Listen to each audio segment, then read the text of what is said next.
ಇನ್ನು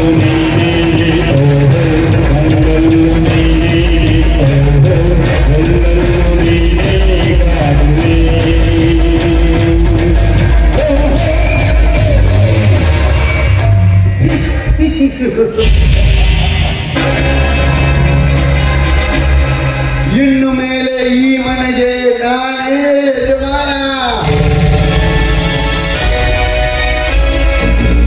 ಈ ಸಾಹುಕಾರ ಧರ್ಮೇಂದ್ರನಿಗೆ ನಾನೇ ಒಡೆಯ.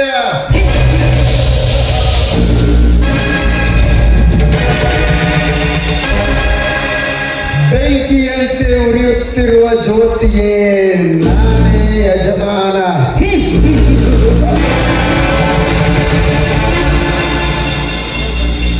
ಎಲ್ಲೋ ಧರ್ಮೇಂದ್ರ, ನಿನ್ನ ಮಗಳ ಜ್ಯೋತಿಯನ್ನು ಆ ಡಾಕ್ಟರ್ ವೀರೇಂದ್ರನಿಗೆ ಕೊಟ್ಟು ನಿನ್ನ ಹೆಸರನ್ನು ಇನ್ನಷ್ಟು ಬೆಳೆಸಿಕೊಳ್ಳಬೇಕೆಂದಿರುವೆಯಲ್ಲ.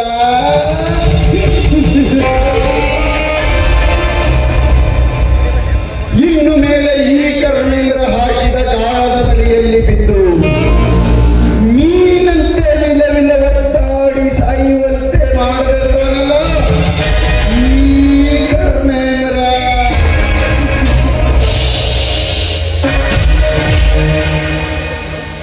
ಇನ್ನೂ ನಮ್ಮ ಮಾವನವರು ಬರಲಿಲ್ವಲ್ಲ. ಜ್ಯೋತಿ ಇತ್ತ ಕಡೆಗೆ ಬರುತ್ತಿದ್ದಾಳೆ. ಬರಲಿ ಬರಲಿ, ಅವಳ ಜೊತೆಗೆ ಚಕ್ಕನ್ನಾಡಿದರಾಯಿತು.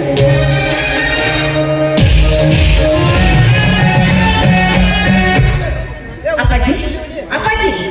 ಯಾಕೆ ಜ್ಯೋತಿ? ನಾನಿಲ್ಲವೇ? ನಿಮ್ಮ ಅಪ್ಪಾಜಿ ಏಕೆ? ನಾನು ನಿಮ್ ಜೊತೆ ಮಾತಾಡಲ್ಲ. ಯಾಕೆ ಜ್ಯೋತಿ? ನನ್ನ ಜೊತೆ ಏಕೆ ಮಾತನಾಡೋದಿಲ್ಲ? ಬಾಬಾ, ನಮ್ಮ ಕಾಲೇಜಿನಲ್ಲಿ ಫಂಕ್ಷನ್ ಎಷ್ಟು ಚೆನ್ನಾಗಿ ನಡೆಯಿತು. ಅದನ್ನ ನೋಡಲು ಎಲ್ಲರೂ ಕುಳಿತಿರುವಾಗ ನೀನು ನನಗೆ ಹೇಳಾಗಿ ಹಾಗೆ ಬಂದಿರುವೆಯಲ್ಲ, ಅದಕ್ಕೆ. ಇಲ್ಲ ಜ್ಯೋತಿ, ಏಕೋ ನನ್ನ ತಲೆ ಮುಗ್ತಾ ಇತ್ತು, ಅದಕ್ಕೆ ನಾನು ಬಂದೆ. ಆದರೆ ಅಂತ ನನ್ನ ಮುಂದೆ ರಾಗಣ ಎಳಿಬೇಡ. ಇಲ್ಲ ಜ್ಯೋತಿ, ನಾನು ಅಲ್ಲಿಂದ ಬಂದಿದ್ದು ತಪ್ಪಾಯಿತು. ಆ ತಪ್ಪಿಗೆ ನೀನು ಏನು ಶಿಕ್ಷೆ ಕೊಟ್ಟರೂ ನಾನು ತೆಗೆದುಕೊಳ್ಳುತ್ತೇನೆ. ಏನು? ಈ ತಪ್ಪಿಗೆ ನಾನು ನಿನಗೆ ಶಿಕ್ಷೆ ಕೊಡೋದ? ಇಲ್ಲ ಬಾಬಾ, ನನ್ನನ್ನ ಯಾಕೆ ಬಿಟ್ಟು ಬಂದೆ ಅಂತ ಕೇಳ್ತಿ ಅಷ್ಟೇ. ಇಲ್ಲ ಜ್ಯೋತಿ, ನಾನು ನಿನ್ನನ್ನು ಕರೆದುಕೊಂಡು ಹೋಗಲು ನಿನ್ನ ಹತ್ತಿರ ಬಂದೆ. ನೀನು ನಿನ್ನ ಗೆಳತಿಯರ ಹತ್ತಿರ ಮಾತಾಡಿಕೊಂಡು ನಿಂತಿದ್ದೆ. ಅಲ್ಲಿ ತುಂಬಾ ಗದ್ದಲ ಇತ್ತು, ಅದಕ್ಕೆ ನಾನು ನಿನ್ನನ್ನು ಬಿಟ್ಟು ಬರಬೇಕಾಯಿತು. ಹೋಗ್ಲಿ ಬಿಡು ಬಾಬಾ. ಹಾ ಬಾಬಾ, ಶಂಕರ್ ಫಂಕ್ಷನ್ ಅಲ್ಲಿ ಎಷ್ಟು ಚೆನ್ನಾಗಿ ಹಾಡ ಬಾಬಾ. ಜ್ಯೋತಿ, ಶಂಕರ್ ನೀನು ಫಂಕ್ಷನಿನಲ್ಲಿ ಚೆನ್ನಾಗಿ ಹಾಡಿದ ನಿಜ. ಅವನು ಹಾಡಿದ ಹಾಡಿಗೆ ಏಕೋ ನನ್ನ ತಲೆ ಸಿಡಿದಂತಾಗಿದೆ. ನೋಡು ಬಾಬಾ, ಈಗಲೂ ಕಾಲ್ ಜಾರಿಲ್ಲ. ಪರೀಕ್ಷೆ ಕೂಡ ಇನ್ನೂ 3 ತಿಂಗಳಿಗೆ. ನೀನು ಚೆನ್ನಾಗಿ ಅಭ್ಯಾಸ ಮಾಡಿ ಫಸ್ಟ್ ಕ್ಲಾಸ್ ನಲ್ಲಿ ಪಾಸ್ ಆದ್ರೆ ನಿನ್ನ ಕಾಲ ಮೇಲೆ ನೀನೇ ನಿಂತ್ಕೊಳ್ಬಹುದು. ಜ್ಯೋತಿ, ಒಳ್ಳೆ ತೀರ್ಮಾನ ಮಾಡಿ ನನ್ನ ಕಾಲ ಮೇಲೆ ನಾನು ನಿಂತುಕೊಳ್ಳುತ್ತೇನೆ. ನಾನು ಅಭ್ಯಾಸ ಮಾಡಿದ್ದಕ್ಕೆ ಸುಖವನ್ನಲಾರದೆ ಬಿಡುವನಲ್ಲ ಈ ನಿನ್ನ ಮಾವ. ಓ ಬಾಬಾ, ತಟ್ಟೆಯಲ್ಲಿ ಶಾವಿಗೆ ಇದೆ ಎಂದು ಉಂಡಲು ಹೋದ್ರೆ ಅದು ಸಿಹಿ ಹತ್ತಲಾರದು. ಅದು ನೋಡ್ಲಿಕ್ಕೆ ಮಾತ್ರ ಚಂದವಾಗಿ ಕಾಣುತ್ತೆ, ಯಾಕಂದ್ರೆ ಅದರೊಳಗೆ ಸಕ್ಕರೆಯನ್ನ ಹಾಕಿರೋದಿಲ್ಲ ಬಾಬಾ. ನೋಡು ಜ್ಯೋತಿ, ಊಟಕ್ಕೆ ಕುಳಿತುಕೊಳ್ಳುವ ಮೊದಲೇ ಒಂದು ತಮ್ಮಿಗೆ ನೀರನ್ನು ತುಂಬಿಟ್ಟುಕೊಳ್ಳಬೇಕು. ಅದು ಯಾವಾಗ ನೆಟ್ಟಿಗೆರುತ್ತದೆ ಎಂದು ಯಾರಿಗೂ ತಿಳಿಯದು. ಹಾಗಾದ್ರೆ ನೀನು? ನೋಡು ಜ್ಯೋತಿ, ಈ ಕಾಲೇಜಿನಲ್ಲಿ ನಾನು ಅಭ್ಯಾಸ ಮಾಡಿದ್ದಕ್ಕೆ ಸುಖ ಉಣ್ಣಲಾರದೆ ಬಿಡುವುದಿಲ್ಲ. ಒಂದು ವೇಳೆ ನನ್ನ ಕೈಯಿಂದ ಸುಖ ಉಣ್ಣಲು ಸಾಧ್ಯವಾಗದಿದ್ದರೆ ತುಂಬಿದ ಚರಿಗೆಯನ್ನು ಉಳಿಸಲಾರದೆ ಬಿಡುವನಲ್ಲ ಈ ಕರ್ಮ. ಹೋಗ್ಲಿ ಬಿಡು ಬಾಬಾ. ಅಪ್ಪಾಜಿ ಅವರು ಇನ್ನೂ ಬರ್ಲಿಲ್ವಲ್ಲ? ಜ್ಯೋತಿ, ಇನ್ನೂ ಬರಲಿಲ್ಲ ನೋಡಿ. ಹಾಗಾದ್ರೆ ಅವ್ರು ಬಂದ ಮೇಲೆ ಎಲ್ಲರೂ ಒಟ್ಟಿಗೆ ಕೂಡಿ ಊಟ ಮಾಡೋಣ. ಆಯ್ತು ಜ್ಯೋತಿ, ಅವರು ಬಂದ ಮೇಲೇನೆ ಎಲ್ಲರೂ ಒಟ್ಟಿಗೆ ಊಟ ಮಾಡಿದರಾಯ್ತು. ಅವರು ಬರುವ ತನಕ ನಿನ್ನ ಸುಮಧುರ ಕಂಠದಿಂದ ನಿನ್ನ ಮಾವಿನ ಮನ ತರಿಸಬಾರದೆ? ಹಾಗೆ ಆಗ್ಲಿ ಬಾಬಾ.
ಏನ್ ಸರ್ ನಿಂತ್ಕೊಂಡೇ ಲವ್ ಮಾಡ್ತಾ ಇದ್ದೀರಲ್ಲ? ಛೇ, ನಿಮಗೇನಾರ ಮರ್ಯಾದೆ ಇದ್ರೆ ಒಳಗಡೆ ಹೋಗಿ ತಪ್ಪುಕೋಬಹುದಾಗಿತ್ತಲ್ಲ. ಏನ್ ಜನರೇ, ಹೊರಗಡೆಯಿಂದ ಯಾರ ಬಂದ್ರ ಛೇ ಛೇ ಛೇ ಛೇ ಛೇ. ಈಗಿನ ಕಾಲದ ಹುಡುಗರು ಹಿಂಗೆ ನೋಡ್ರಿ, 6 ಅಡಿ 3 ಅಡಿ ಜಗ ಸಿಕ್ಕಿದ್ರೆ ಸಾಕು. ಪರೀಕ್ಷೆಯಲ್ಲಿ ದೊಡ್ಡ ಕುಂಬಳಕಾಯಿ.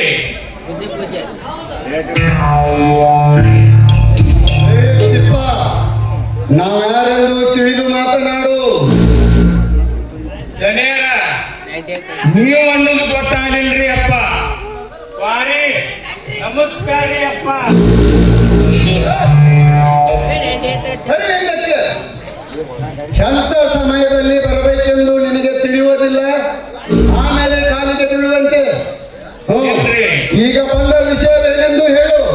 ಏನೂ ಇಲ್ರಿ ಅಪ್ಪನ, 500 ರೂಪಾಯಿ ಬೇಕಾಗಿತ್ತು. ಲೇ ತಿಪ್ಪ, ನಿನಗೆ ಬೇಕಾದಾಗಲೆಲ್ಲ ದುಡ್ಡು ಕೊಡೋದಕ್ಕೆ ಇದೇನು ನಿಮ್ಮ ಅಪ್ಪನ ಮನೆ ಆಸ್ತಿ ಎಂದು ತಿಳಿದಿಲ್ಲ. ಯಾಕ್ರಿ ದಣಿಯರ, ಮೊದಲು ಕೊಡ್ತಿದ್ರಿ, ಇವತ್ತು ಯಾಕೆ ಹಿಂಗ ಮಾತಾಡಕತ್ತೀರಿ? ಲೇ ತಿಪ್ಪ, ನಿಮ್ಮಂತ ಮನೆ ಕೆಲಸದ ಆಳುಗಳಿಗೆ ಸಲುಗೆಯನ್ನು ಕೊಟ್ಟರೆ ನೀವು ನಮ್ಮ ತಲೆ ಮೇಲೆ ಕುಳಿತು ನಮ್ಮ ಮೇಲೇನೆ ದಬ್ಬಾಳಿಕೆ ಮಾಡುತ್ತೀರಿ. ಅದಕ್ಕೆ ಮುನ್ನೆಚ್ಚರಿಕೆ ಕ್ರಮವಾಗಿ ಈ ರೀತಿ ಮಾತನಾಡುತ್ತಿದ್ದೇನೆ. ಮಿಸ್ಟರ್ ದಣಿ, ಈ ಮಾತನ್ನು ಬೇರೆ ಯಾರಾದರೂ ಮಾತಾಡಿದ್ರೆ ಕತ್ತನ್ನು ಕತ್ತರಿಸಿ ಬಿಡುತ್ತಿದ್ದೆ. ಆದರೆ ಏನೇ ಆಗಲಿ, ದಣಿಯಾರು ಉಪ್ಪು ತಿಂದು ಬೆಳೆದೀನಂತೇಳಿ ನಿಮಗ ನಾ ಏನು ಅನ್ನಕ್ ಹೋಗುದಿಲ್ಲ. ಲೇ ತಿಪ್ಪ, ಕುಡಿದ ಅಮೀನಿನಲ್ಲಿ ಏನೇನು ಮಾತನಾಡಬೇಡ ಮಗನೇ. ತೆಗೆದುಕೋ ಈ 500 ರೂಪಾಯಿಯನ್ನು. ನನಗೆ ಸ್ವಲ್ಪ ಕೆಲಸವಿದೆ, ನಾನು ಹೋಗಿ ಬರುತ್ತೇನೆ. ಬಾಯ್ ಬಾಯ್.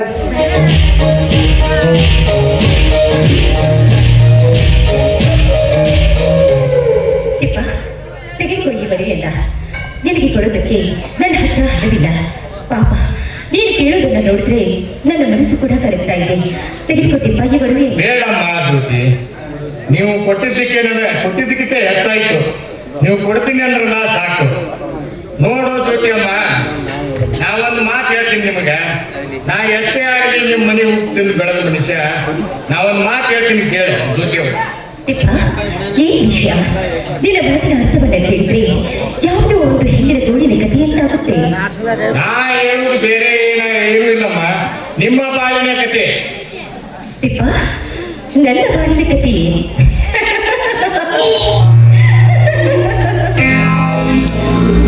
ತಿಪ್ಪ, ನನ್ನ ಬಾಳು ಯಾವುದೋ ಒಂದು ಕಟ್ಟಿಗೆ ಸಿಕ್ಕಾಕಿಕೊಂಡು ಭೂಮಿಗೆ ಬೀಳದೆ ಆಕಾಶಕ್ಕೆ ಹಾರಿ ನನ್ನ ನಡುವೆ ಸಿಕ್ಕಾಕಿಕೊಂಡಿದೆ. ಈ ಕಾರ್ಯದ ಬಿಟ್ಟು ಆ ಬೇರು ನನ್ನ ಬಾಳಿಗೆಯಲ್ಲಿ ಬೆಂಕಿ ಹಚ್ಚಿಬಿಟ್ಟ. ತಿಪ್ಪ, ಬೆಂಕಿ ಹಚ್ಚಿಬಿಟ್ಟ. ನೋಡಮ್ಮ ಜ್ಯೋತಿ, ನಿನಗ ಬೆಂಕಿ ಹಚ್ಚಿದವರು ಆ ದೇವರಲ್ಲಮ್ಮ. ಇವ ನಿಮ್ಮ ಸ್ವಾದರ ಮಾವ. ಇವ ನಿಮ್ಮ ಮನೆಯಾಗ ಊಟ ಮಾಡಿ ನಿಮ್ಮ ಮನೆ ಆಳವ, ಮತ್ತೊಬ್ಬರಿಗೆ ಆಳಂತನ ಶತಮೂರ್ಖ. ತಿಪ್ಪ, ಏನ್ ಹೇಳ್ತೀವಿ? ಹೌದಮ್ಮ. ನೋಡ್ರಿ ಜ್ಯೋತಿ ಅಮ್ಮರ, ನಾವೊಂದು ಮಾತು ಹೇಳ್ತೀನಿ ಕೇಳ್ರಿ. ನೀನು ಮತ್ತು ಶಂಕರ ಕೂಡಿ ನಿಂತಿದ್ದನ್ನು ನೋಡಿ ಆ ಡಾಕ್ಟರ್ ವೀರೇಂದ್ರ ಮತ್ತು ಕರ್ಮೇಂದ್ರ ಅವರು ಕೂಡಿ ನಿಮಗ ನಿಂತಾರಂತೆ ಕೇಟ ಶಂಕರನ ತಲೆ ಕೆಡಿಸಿ ಶಂಕರನಿಂದ ನಿಮ್ಮನ್ನು ದೂರ ಮಾಡಿದರಮ್ಮ, ದೂರ ಮಾಡಿದರು. ನೋಡಮ್ಮ, ನಾವೊಂದು ನಿಮಗೆ ಮಾತು ಹೇಳ್ತೀನಿ. ನೀ ನಿಮ್ಮ ಸೋದರ ಮಾವನ ಮಾತನ್ನು ನೀ ಕೇಳಬೇಡಮ್ಮ, ಕೇಳಬೇಡ. ಎಷ್ಟೇ ಆಗಲಿ ನಿಮ್ಮ ಮನೆ ಉಪ್ಪು ತಿಂದ ಬೆಳೆದ ಈ ಆಳ ಮನುಷ್ಯ ಅಮ್ಮ. ನಾನು ಬರುತ್ತೇನೆ. ಅಯ್ಯೋ ದೇವಿ, ಈಗಿನ ಕಾಲದಲ್ಲಿ ಯಾರನ್ನ ನಂಬಬೇಕು, ಯಾರನ್ನ ಬಿಡಬೇಕು?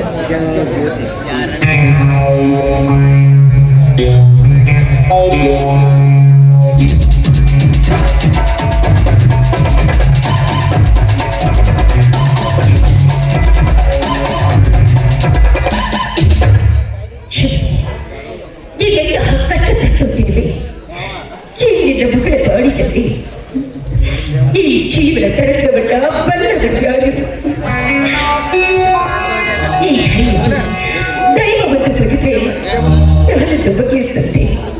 ಹೀಗಿರುವಾಗ ಒಂದು ಕಡೆಗೆ ನೋಡಿದ್ರೆ ನಮ್ಮ ವಿಷ ಕೊಡಿಸಿ ಕೊಂಡು ಹೋಗಲು, ಮತ್ತೊಂದು ಕಡೆಗೆ ನೋಡಿದ್ರೆ ಇನ್ನೊಬ್ಬರ ಮಾತಿಗೆ ಮರುವಾಗಿ ದೂರ ಮಾಡಿ ಹೋದವನ ಗೋಳು. ಇಲ್ಲಿ ಮತ್ತೆ ಯಾರನ್ನು ನಂಬದೆ ನನ್ನ ಕಾಲೇಜು ಸ್ನೇಹಿತ ಶಂಕರ್ನನ್ನೇ ನಂಬಬೇಕು. ಅವನನ್ನೇ ಪ್ರೀತಿಸಿ ಅವನನ್ನೇ ಮದುವೆಯಾಗಾಯಿತು. ಶಂಕರ್, ನೀ ಎಲ್ಲ ಇದ್ರು ಸರಿ, ನಾನು ನಿನ್ನೊಂದಿಗೆ ಬರುವೆ ಶಂಕರ್, ನಿನ್ನೊಂದಿಗೆ ಬರುವೆ. ಆಮೇಲೆ ಈ ಜ್ಯೋತಿ ಏನು ಅನ್ನೋದನ್ನ ಅವರಿಗೆಲ್ಲ ತೋರಿಸ್ತೀನಿ.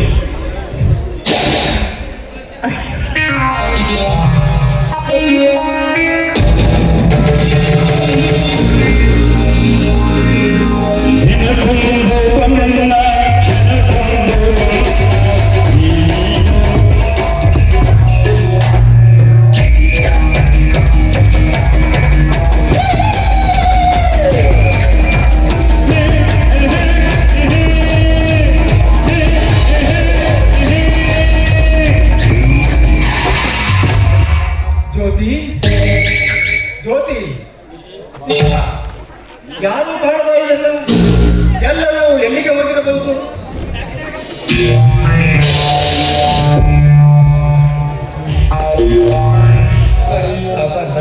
ನಮಸ್ಕಾರ ಚಂದ್ರಕಾಂತ್.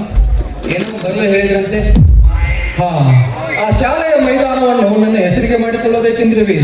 ತಾವು ನೀವು ಇದನ್ನು ಇನ್ಸ್ಪೆಕ್ಟರ್ ಕುಮಾರ್ ಅನ್ನು ಕೇಳಿದ್ರೆ ನಿಮ್ಮ ಕೆಲಸ ಸರಳವಾಗಿತ್ತು. ಹಾ ಚಂದ್ರಕಾಂತ್, ಇಂದಿನ ಪೇಪರ್ ನೀವು ನೋಡಿದವೇ? ನೋಡಿಲ್ಲ. ಏನಿದೆ ಅಂತದ್ದು?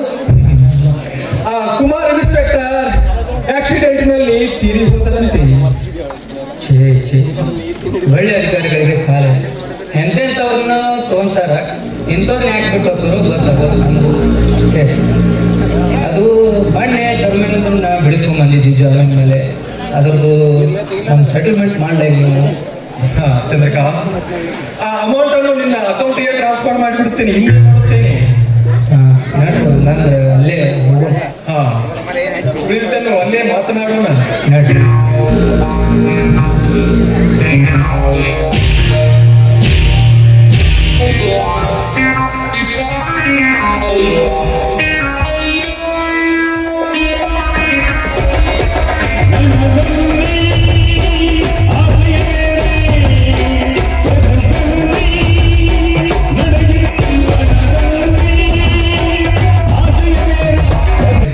ಬಹುಮುಖ್ಯವಾದ ವಿಷಯ ಮಾತನಾಡುವುದಿದೆ ಎಂದು ಕರೆದುಕೊಂಡು ಬಂದಿರಲಿಲ್ಲ. ಏನು ವಿಷಯ? ನೋಡಿ ಶಂಕರ್, ನಮ್ಮ ಕಾಲೇಜಿನಲ್ಲಿ ಒಬ್ಬರನ್ನೊಬ್ಬರು ಯಾವತ್ತೂ ಬಿಟ್ಟಿರ್ತಿರ್ಲಿಲ್ಲ. ಆದ್ರೆ ನನ್ನ ಎಂಗೇಜ್ಮೆಂಟ್ ಇದೆ ಎಂದು ಹೇಳ್ತಾಗ್ಲಿಲ್ಲ. ನೀವು ನನ್ನಿಂದ ದೂರ ಮಾತಾಡಲ್ಲ ಯಾಕೆ? ಕಾಲೇಜ್ ಲೈಫೇ ಬೇರೆ, ಈಗಿನ ಲೈಫೇ ಬೇರೆ. ಕಾಲೇಜಿನಲ್ಲಿ ನಾವು ಒಬ್ಬರೊಬ್ಬರು ಒಂದೇ ಕ್ಲಾಸಿನಲ್ಲಿ ಸ್ನೇಹಿತರಾಗಿ ಓದುತ್ತಿದ್ದೆವು ನಿಜ. ಆದರೆ ಈಗ ನೀವು ಇನ್ನೊಬ್ಬರ ವಸ್ತು, ನಿಮ್ಮೊಂದಿಗೆ ಹೆಚ್ಚು ಸರಿಗೆಂತ ವರ್ತಿಸುವುದು ಸರಿಯಾಗಲಾರದು. ಶಂಕರ್, ನಿನ್ನ ಮುಂದೆ ನನ್ನ ಎಂಗೇಜ್ಮೆಂಟ್ ಇದೆ ಅಂತ ಹೇಳಿದೆ. ಆದ್ರೆ ಮನಸ್ಫೂರ್ತಿಯಾಗಿ ನನ್ನ ಹೃದಯವನ್ನ ಅವರಿಗೆ ಅರ್ಪಿಸುತ್ತೇನೆ ಎಂದು ಹೇಳಿಲ್ಲ.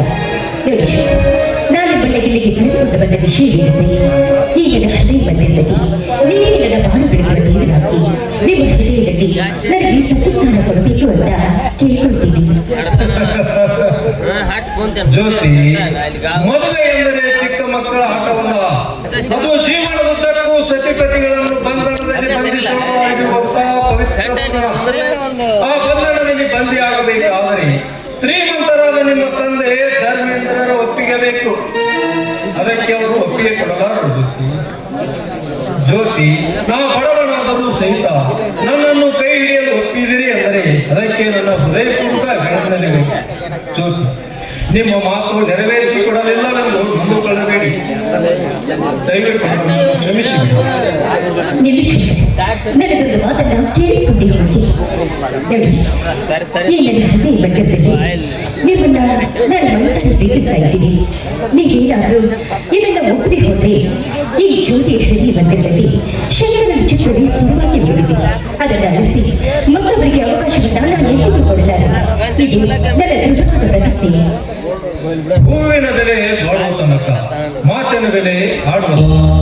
ಜ್ಯೋತಿ, ನನ್ನ ನಿನ್ನ ಪ್ರೀತಿ ಪ್ರೇಮ ಸಾಯುವ ತನಕ.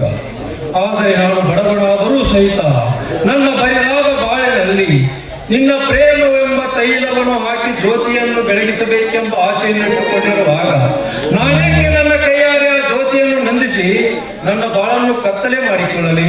ಜ್ಯೋತಿ, ಆ ಬೆಳಗುತ್ತಿರುವ ಸೂರ್ಯಚಂದ್ರರ ಸಾಕ್ಷಿಯಾಗಿ ನೀನೇ ನನ್ನ ಸತಿಯನ್ನು ಸ್ವೀಕರಿಸುತ್ತೇನೆ. ಶಂಕರ್, ಇಲ್ಲಿಗೆ ನನ್ನ ಜನ್ಮ ಸಾರ್ಥಕವಾಯಿತು. ಹಾ ಜ್ಯೋತಿ, ನಮ್ಮ ನಿಮ್ಮ ಪ್ರೇಮ ಪ್ರೀತಿ ಯಾವಾಗಲೂ ಸುಖಕರವಾಗಿರಲಿ. ಇದೇ ಸಮಯದಲ್ಲಿ ಒಂದು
ಇದೇ ಪಾತ್ರದಲ್ಲಿ ನಾನು ಬರ್ತೀನಿ.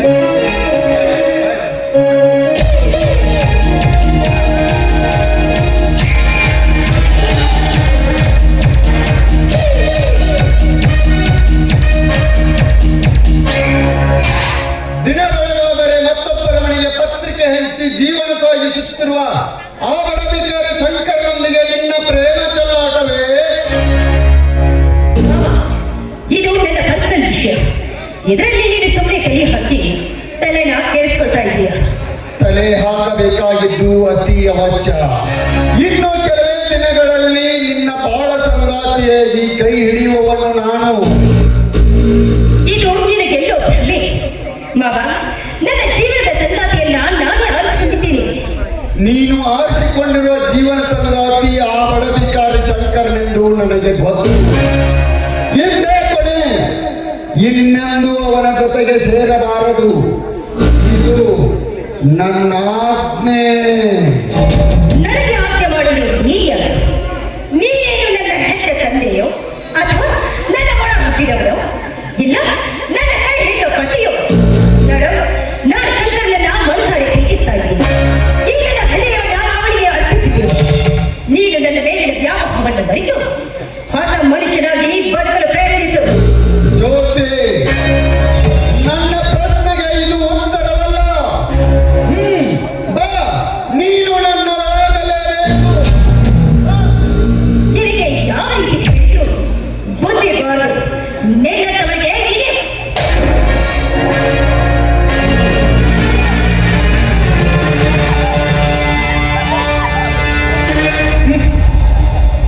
ಹೋಗುದಲ್ಲಿ ಹೋಗು. ನನ್ನನ್ನೇ ಅವಮಾನಿಸಿದೆ ಎಂದು ಸ್ವಚ್ಛನಿಂದ ಮೆರೆದು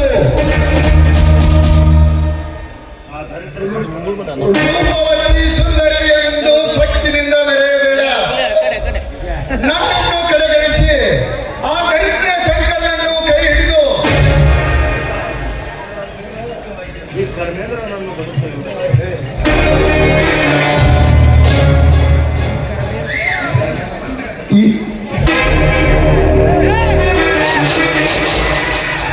ಈ ಕರ್ಮೇಂದ್ರ ಬದುಕಿರುವವರೆಗೂ ನಿಮ್ಮಿಬ್ಬರನ್ನು ಒಂದುಗೂಡಲು ಬಿಡುವುದಿಲ್ಲ. ಜ್ಯೋತಿ, ಇಂದಿನಿಂದ ಉದ್ಭವಿಸುವ ನಿಮ್ಮಿಬ್ಬರ ಬಾಳಿನಲ್ಲಿ ಭಯಾನಕ ಭೂಕಂಪವಾಗಿ ಮಲಗಿದ ಈ ವಿಷ ಸರ್ಪವನ್ನು ಕೆಳಗಿದೆಯಲ್ಲ, ಈ ವಿಷ ಸರ್ಪ ನಿನ್ನನ್ನು ಕಚ್ಚಲೇ ಬಿಡುವುದಿಲ್ಲ. ಜ್ಯೋತಿ, ಬರುವೆ. ನಿನ್ನನ್ನು ಕಚ್ಚಲು ಬಂದೆ ಬರುವೆ.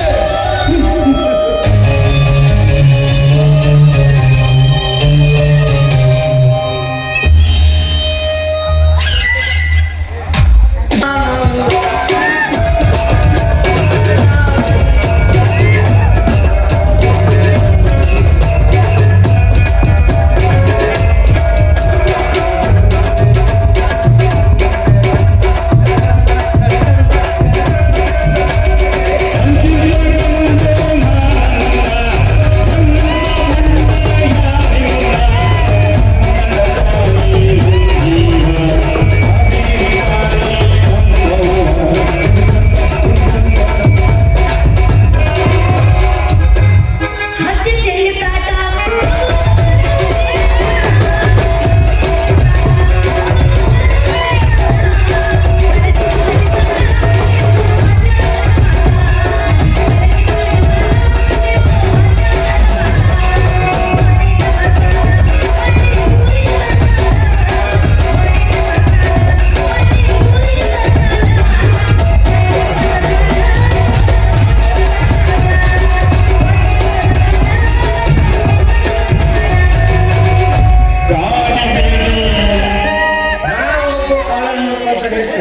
ನನ್ನ ಕಿಸನ ಮತ್ತೊಬ್ಬ ಕಳ್ಳ ಹೊಡೆದಾನ. ಅಂತೂ ಇಂತೂ ಹೋದ್ರ ಅಂತ ತಿಳ್ಕೊಂಡ ನಮ್ಮ ಸಾವುಕಾರ ಮಗ ಇದ್ರಿಗೆ ಬರ್ಬೇಕ?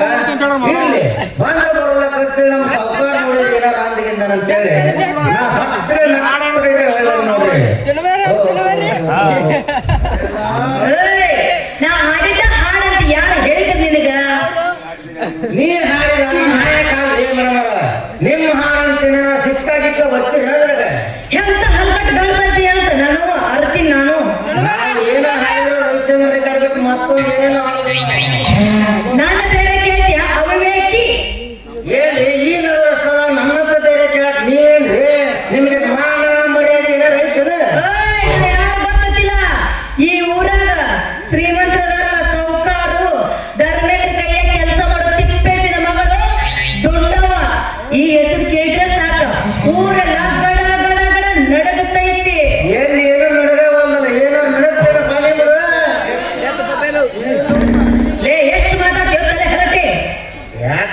ಹಿಡಿತೀರಿ ಆ ನಿಮ್ಮ ಅಪ್ಪನ ಹಲ್ಕ ನನ್ನ ಮಗನ ಭೋಗಾಸ್ ನನ್ನ ಮಗನ ಜೀವನದ ಕರಿಗೋಳು ಮುತ್ತೆ ಅನ್ನೋಕೊಂಡು ಜೋಪಾನ ಮಾಡಿಬಿಟ್ರು ಮತ್ತೊಂದು ಏನೇನೋ ಕೆಲಸ ಮಾಡಿಲ್ಲ ಅವ.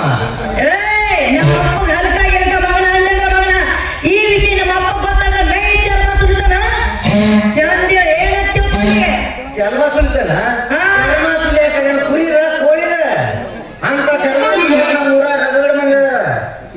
ಏ ಶಟ್ ಅಪ್ ಯು ನಾನ್ಸೆನ್ಸ್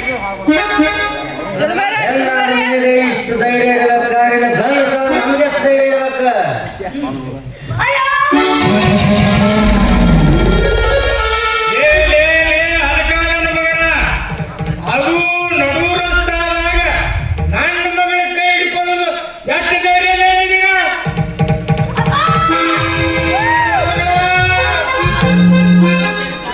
ಮುಟ್ಟಿದ ಪೇಮೆಂಟ್ ಬಿಡುವ ಹೇಳೇ ಹೋಯಪ್ಪ.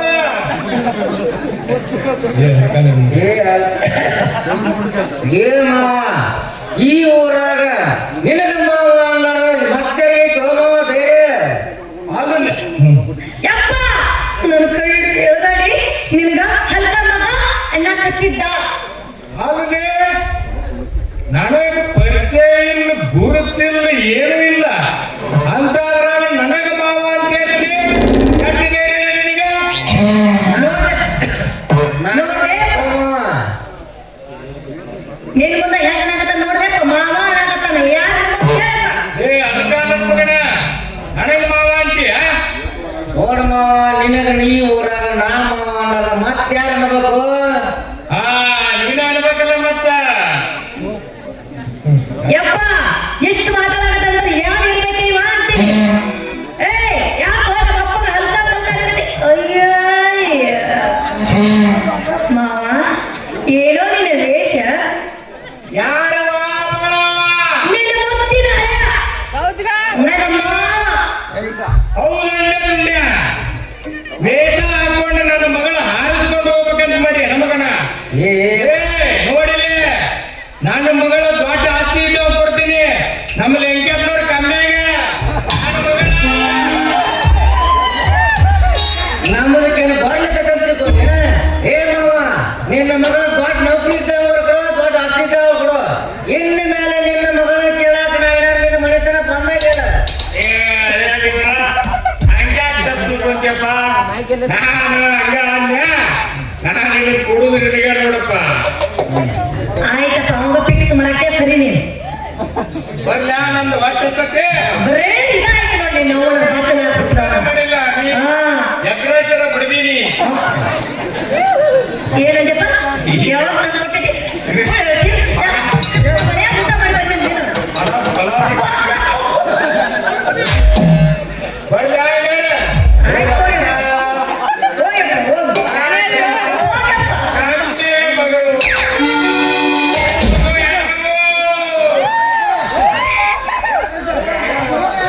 ಹೋಗು ಮಾವ ಹೋಗು ನಿನ್ನ ಮುಂದೆ ಹೆಂಗ ಬರ್ಬೇಕು ಅನ್ನೋದು ನನಗೆ ಚೆನ್ನಾಗಿ ಗೊತ್ತ ಹೋಗು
ನಿಜ